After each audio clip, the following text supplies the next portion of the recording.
Vote के चक्कर में ये देश बेच देंगे सब, एक दिन लिख के रख लीजिएगा इस सबको। उसके बाद सुनिए, रोहिंग्यों को और बांग्लादेशियों को हमारे खुद के प्रधानमंत्री मोदी जी ने बांग्लादेश से लिखित दे दिए हैं कि ये हमारे देश का आंतरिक मामला है, यानी वो बाहर निकलने वाले नहीं है, उनको यहीं रखा जाएगा और हमारे टैक्स के पैसा से वो चोट्टे खाना खाएंगे।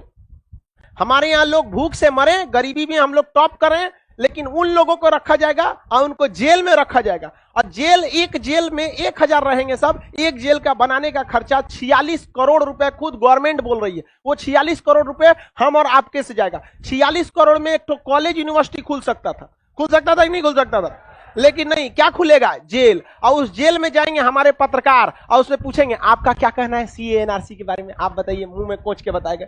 यही सब तो रहेगा। आके तो नहीं पूछो, यहाँ पे गई तो थी अंजना हम कश्यप अमेरिका में, वहां ढोल बजाने वाला से पूछ रही है मोदी जी के आने से आपको क्या उत्साह है, तो कह रहा हम भाड़ा पे आए हैं ढोल बजाने के लिए।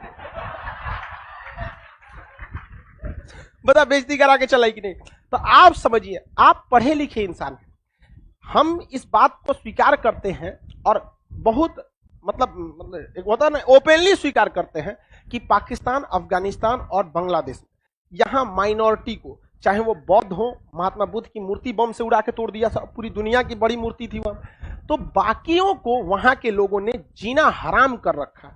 उन्हें हर हाल में नागरिकता दिया जाना चाहिए। हम इस बात का एकदम कट्टरता से समर्थन करते हैं और उसे देने के लिए आपके पास बहुत सारे रास्ते थे।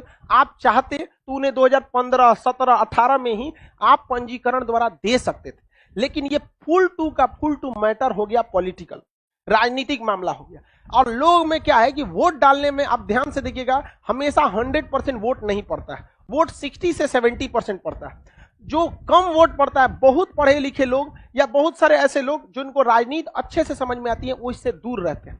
अब आप ही बताओ भाई कि क्या ये हमें, अगर दिल से हम चाहते हैं कि नहीं उन लोगों को सच में मदद करना है, तो हम वेट करेंगे सीए का। हमारे पास पंजीकरण पहले से नहीं है, बहुत ज्यादा संशोधन तो हमारे हाथ में, सीधे कह देंगे 5 साल के लिए हम देंगे। अब 5 साल के लिए अगर हम कह देते हैं तो ऐसा थोड़ा है कि मिल जाएगा आपको। आपका फॉर्म किसके पास आएगा? गृह मंत्रालय। गृह मंत्रालय साइड कर देगा, जिसको मन है दीजिए, जिसको मन है मत दीजिए। माइनॉरिटी को मन था, माइनॉरिटी को दे देते हैं। हल्ला क्या कर रहे हैं? आपको मन था केवल हिंदू को देने का, केवल जैन को देने का, चुपचाप पंजीकरण से फॉर्म मंगाते। 1 लाख फॉर्म करता भारत में आता कि हमें नागरिकता चाहिए, उसमें केवल हिंदू, बौद्ध, जैन को छांट लेते, बाकी को रिजेक्ट कर देते। बवाल नहीं होता, नहीं होता वहां पे। लेकिन फिर भी बता रहे ना, देखिए हम हो या आप हो, हम कभी चाहेंगे कि मेरा बैच न बने। बैच तनी सा लेट हो चलेगा, लेकिन खूब हुमच के समझाएंगे काहे बैच बनना चाहिए। समझ में कि नहीं? उसी तरह नेता कभी चाहेगा कि उसका वोट खत्म हो? आप मर जाइए, लेकिन उसका वोट मिलना चाहिए। चाहे हम रोहिंग्यों को घुसा लेंगे, चाहे हम चीनियों को घुसा लेंगे, ससुरा वोट के लिए जरूरत पड़े तो इस पाकिस्तानियों को भी घुसा लेंगे और आपको कहेंगे कि देखो हम इनको मार रहे हैं ना, हमको वोट दो, हम बहुत अच्छे हैं, मारो इनको। ससुरा घुसा के कौन लाया? अरे बकलोल कहेंगे। तो बात समझ में आ रहा ही नहीं? बकलोल कहीं का। तू लोग तो देखो, एक और बात बताते हैं, गवर्नमेंट का कभी भी, एक बात ध्यान से समझो, गवर्नमेंट का कभी भी खुलकर विरोध मत करियो बाबू। जिस दिन गवर्नमेंट को लग गया कि तू उसका विरोधी है, लिखित कहते हैं बर्बाद कर देगा तुमको। यही हुआ सीए एनआरसी में। गवर्नमेंट को पता चल गया था कि जो मेरा विरोध कर रहे हैं वो हमें वोट नहीं डालते हैं, भाड़ में जाओ ससुरों को छोड़ दो वैसे ही। यहां पर ये समझ में आ रहा है कि नहीं आ रहा है?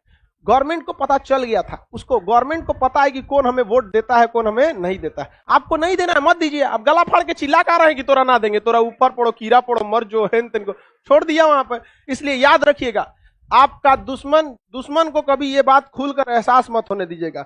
दोस्त को प्रणाम करे चाहे मत करे, उसको प्रणाम चाचा, मने मन ससुरा तो नहीं। समझ में आ गया कि नहीं आ गया? ऐसे प्रणाम चाचा, उठा ले भगवान एक राह।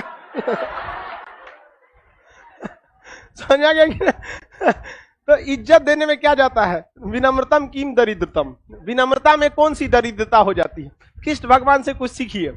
हाथ जोड़ के मरवा के रख दिया सबको, प्रणाम द्रोणाचार्य, द्रोणाचार्य गौतम कहानी।